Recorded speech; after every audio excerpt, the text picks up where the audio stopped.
Hey everybody, how you doing? This is about to be a really fun video. This video required I have a table and some space. So I'm in here in the kitchen and yeah, whole point of this video, I was gonna show you this case. This is a pretty interesting case that I used to take my rifles to South Africa last week. But then I was like, you know what?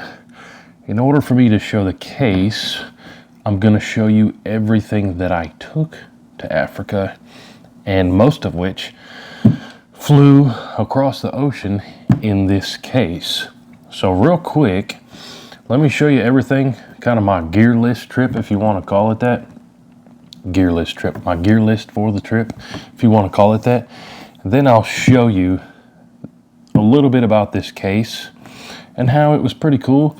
When I got to Africa, my rifles were still sighted in. We of course verified them the first morning we went out to hunt, and they were still dead on. Scopes weren't smashed and none of that, so it did what it was supposed to do. Put a big smile on my face. But let me show you up close quick, everything on this table, and then I'll show you a little bit about this case. This is an aluminum case, double rifle case from Zarges with a Z. Z-A-R-G-E-S, Zarges double rifle case, if you want to look it up. But let me show you up close everything I took, then I'll show you how I packed it in this case and how it works. It's pretty interesting, just to kind of give you a sneak peek of it. It essentially vacuum seals it in place so it can't move inside of it. And I'll show you here in a second what I mean by that. But let me show you everything here quick. So this stuff here, the knives and ammo, I actually put in a different case inside of my checked bag. So all this was in a different case that was locked. You got to lock your ammo when you're flying. But this was all checked in a locked case inside of another case with all my clothes. But doing a video on what I took, so I figured I might as well show you. So Remington Premier Long Range. This was my 30-06 ammo. We took a Zebra and blue wildebeest with this stuff. 6.5 Creedmoor. I took Remington Core-Lock tipped. It's 129 grain. And with this stuff, we took 3 animals: a Steenbuck, a Blessbach, and what was the third one? An Impala. These are the blades I took with me. They're looking shiny, believe it or not. I don't clean the bing bangs much, but I do clean a lot of gunk off knives. This I took as my pocket blade. That's a Schrade Outback. This is the Schrade Isolate Ultimate Fixed Blade. Did I say that right? Most of them have it on the blade. Yep, Isolate Ultimate Fixed Blade, and it has a gut hook on it. This one I took as well. Also has a sheath with it. This is the Schrade Exertion Gut Hook. Both of these I have with me on my belt or close by me during deer season. I like these fixed blades. You can put a lot of force on them and not worry about breaking them. Cut through the rib bones and stuff like that if you need to. And then these are the Isolate Enrage 7 and 8. These have the replaceable blades if you haven't seen them before. The blades from Rage. Man, my camera's not wanting to focus today, is it? See, this one's all clean. I didn't use this one and get it dirty. That's a brand new blade. They have the replaceable blades. You see how you just pop those off. This green grip is real grippy. No slip for even when your hands are wet. But you can see there, Isolate Enrage 8. So my blades and my ammo I locked in a different bag.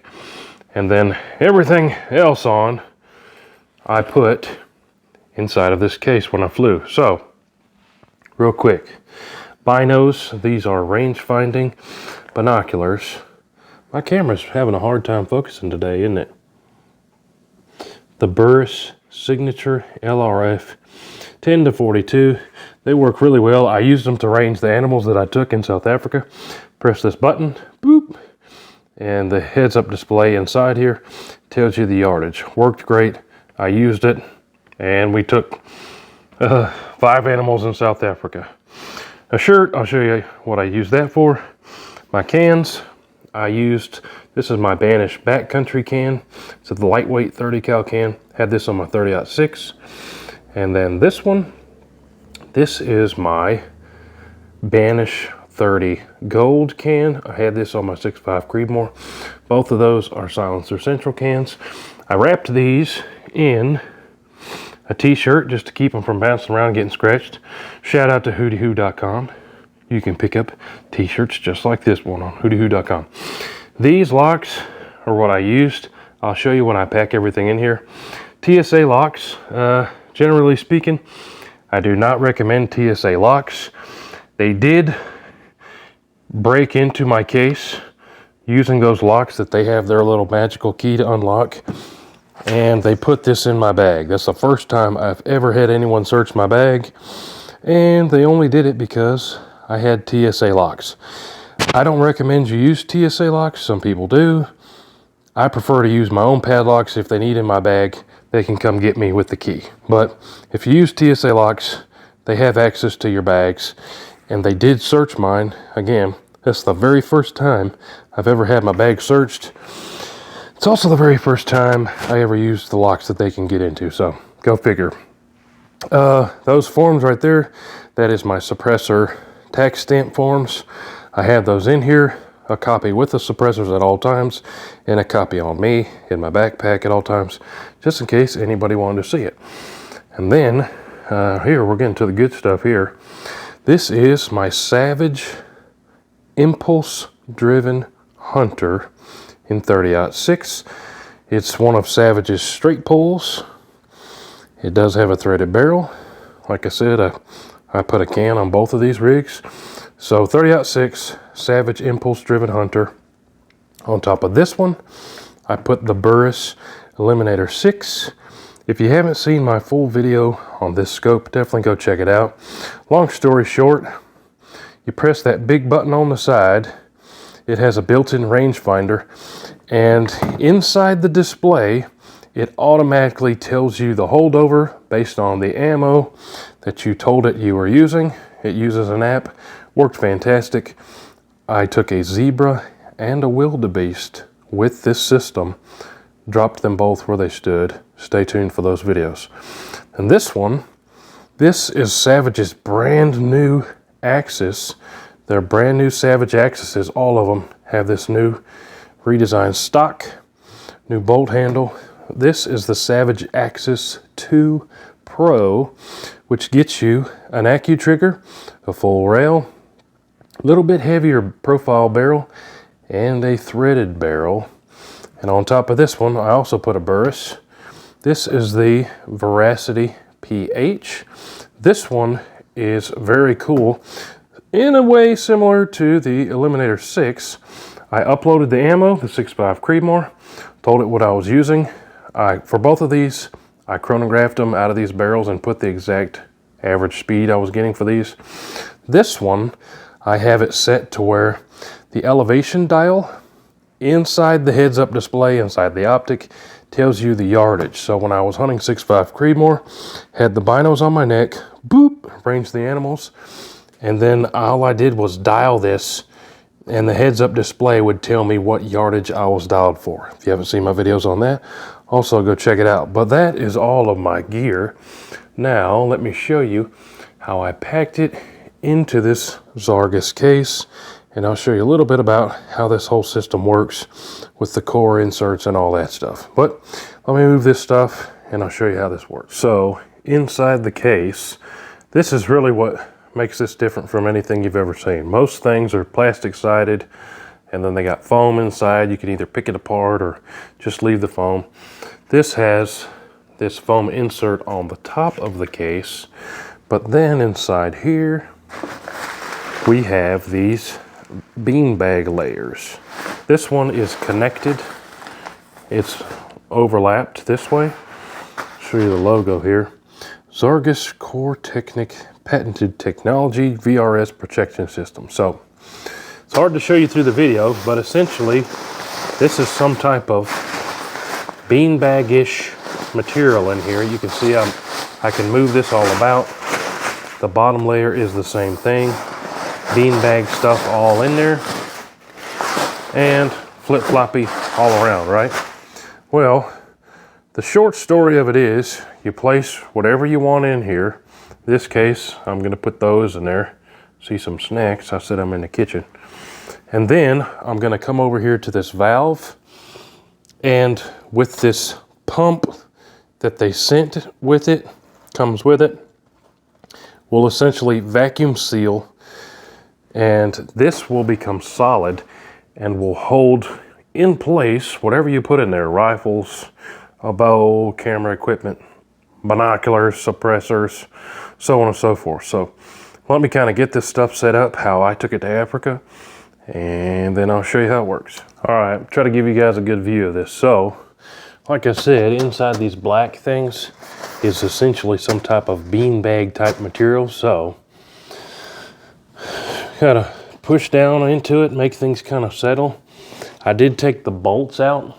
I've never seen any documentation that says, from airlines, that says to take the bolts out, but I do anyways, just to, it's one more step that there's nothing in it. It's completely safe. The bolt is out of it. You guys know what I'm trying to say. I did wrap up a t-shirt and put between the optics just to make absolutely sure that the optics weren't knocking against each other. And this is how the base layer of this was. Actually, you know what?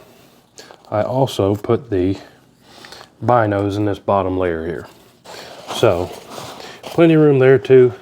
I'm gonna snug those down in, and then put this layer on top and kind of evenly make sure that all these beanbaggy doodads are spread out on there. And then this is another layer of that stuff, right? So I took the suppressors, I put them inside of a t-shirt, like I said, so they wouldn't be bumping around or getting scratched. I mean, they're meant to be hunted with and used, so mine are definitely already scratched, but just to not cause them any more harm than need be, I wrapped them up in a t-shirt just like that. Put those over here, not on top of the optics. And there was one more thing, yeah. My paperwork, my suppressor tax stamps, I put right here, right with the suppressors. And then when you go to the desk, this is the piece of paper that you sign. Firearms unloaded. You just have to sign this. It says, I declare, as required by federal regulation, blah, blah, blah, that this bing bang is unloaded and packed in a hard-sided locked container. They make you sign this at the flight desk, and they throw it in there like that. So now here, you can see this is all still moving around, right? Here's where the trick comes in with it. Everything's settled, everything's tight. Got my binos in there, the bing bangs, and the bolts. Here's where it gets pretty cool. Can you guys see this valve over here? Nope. So right here in the corner, there's a cover on this valve. I'm gonna open it up. Oh, and then actually no, I need it back closed. So I'm closing the valve. So we want to take the air out, not let the air in. So then this pump, I'm gonna put the tube where it says remove air, and then I'm just gonna put this here, and this will take a minute or two, so I'll skip to the end, but I'm just gonna start sucking all of the air out of this thing. You can probably see it, but I'll check back in a minute after I've pumped all the air out of this, and I'll show you what it looks like and how this is a cool system, especially for traveling with bang bangs like this. Really, actually, I've got almost all the air out of it already. Yeah, so that's about it. That only took me, what, 20, 30 seconds? A couple more for good measure.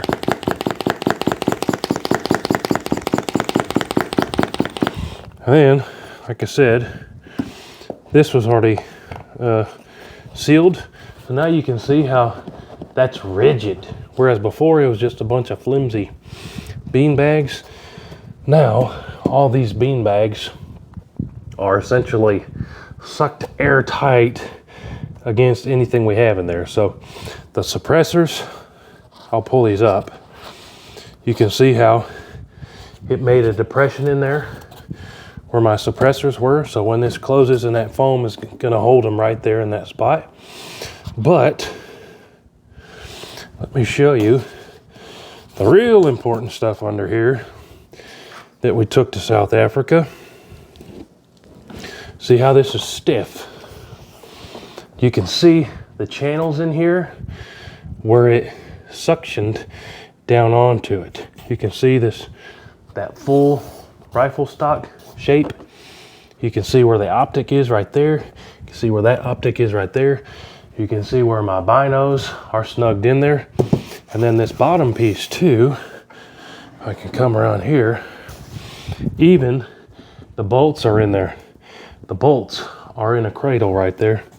The rifles are sucked down in to where they can't move either. So not only can they not move in this base layer where the air is sucked around them, this top layer, again, that fit right down in there. And that is how I flew all my stuff to Africa. Now, this particular one, like I said, I use these TSA locks, but that was only because these are the only ones I had that fit this case. So let me just show you how the locks work on this one and how I flew with them locked. So I'll just show you one of the locks here. Once you've seen one side, you've seen the other one. Close that, and then this right here, this cable style lock, goes through there and then come through here,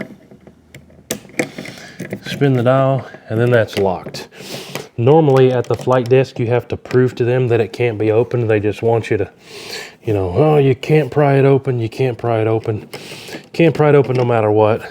And then when you need it open, I just did that, and bingo bango, there you go, back at my stuff. But again, since these are TSA approved locks, that's what that little red thing is. The airport has a key that let them in here, and they told me they searched my stuff. Nothing was gone, but I just don't like people messing with my stuff. You never know, they could have fiddled with the optics and caused us a big headache when we got out there. That didn't happen, but they actually searched it on the way back to America and didn't search it on the way there. But case worked out really good. But there you have it, guys. This Zarges double rifle case is what I took to Africa. When I got there, the rifles and the optics were still dead on, which was awesome to see. Talking to my professional hunter there, I asked him 1,000 questions while I was there. It's my first time to South Africa. He has had a bunch of situations where people's cases have been run over by forklifts and scopes smashed and people fiddled with stuff. This is a really nice case. When I got this, it looked brand new and shiny. Now you can see it definitely has some scratches in it. It's got some dents along the edges. They definitely didn't play nice with it. But if you look these up on the website, they are resistant to extreme temperatures. There's several militaries that use different versions of these Zarges. These are not super cheap. They're definitely a little on the higher end side, but like I said, this thing worked really good. These are made in Germany. Yeah, it's got wheels on it. So after I loaded it down, it was definitely close to 50 pounds. You see, it's got that kind of rub thing on it where you can hit it on curbs and whatever, and then it has wheels on the bottom.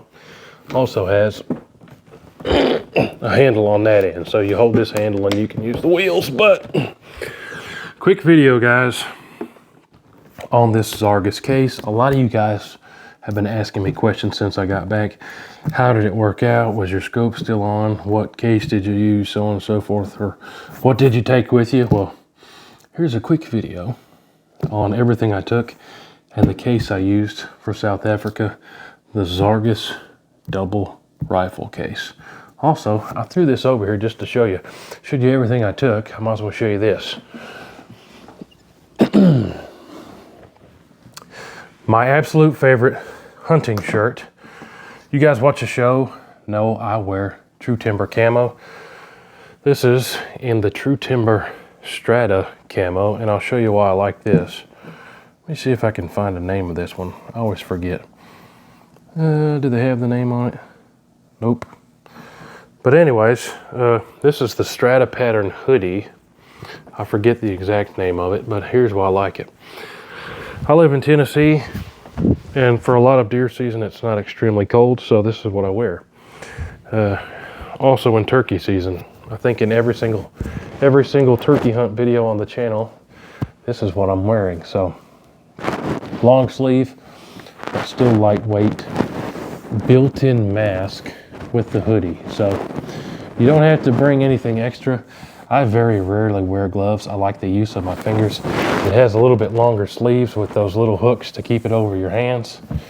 Built-in hoodie, don't have to wear a hat, don't have to remember to bring a mask.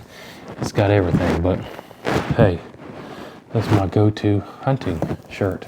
This is literally the shirt I wore the whole time hunting in South Africa. I think I took three pairs of them. But hey, appreciate you watching. Stay tuned for the full hunt videos of South Africa. We had a blast. You don't want to miss it. I booked this hunt to South Africa with Big Game Hunting Adventures. They made the entire process super easy, from helping me pick the best flights to get there and back, to doing my paperwork, getting my own rifles over there. They have rifles you can use, but I wanted to take my own, and honestly, it was super easy. I was the only hunter there. They only book one hunt at a time. They let us eat the animals that we took. That was super cool. They cooked us wildebeest. Who knew wildebeest tasted so good? And the cost of the overall trip of hunting to South Africa was less than a guided elk hunt out west. I know this because I've had an elk tag 3 times, and I have yet to take an elk. Hopefully I can change that this year. But definitely go check out Big Game Hunting Adventures. See what they have to offer. Let me know when you have booked your trip to South Africa. I cannot wait to get back there. Appreciate y'all. We'll see you guys on the next one. Woo-hoo.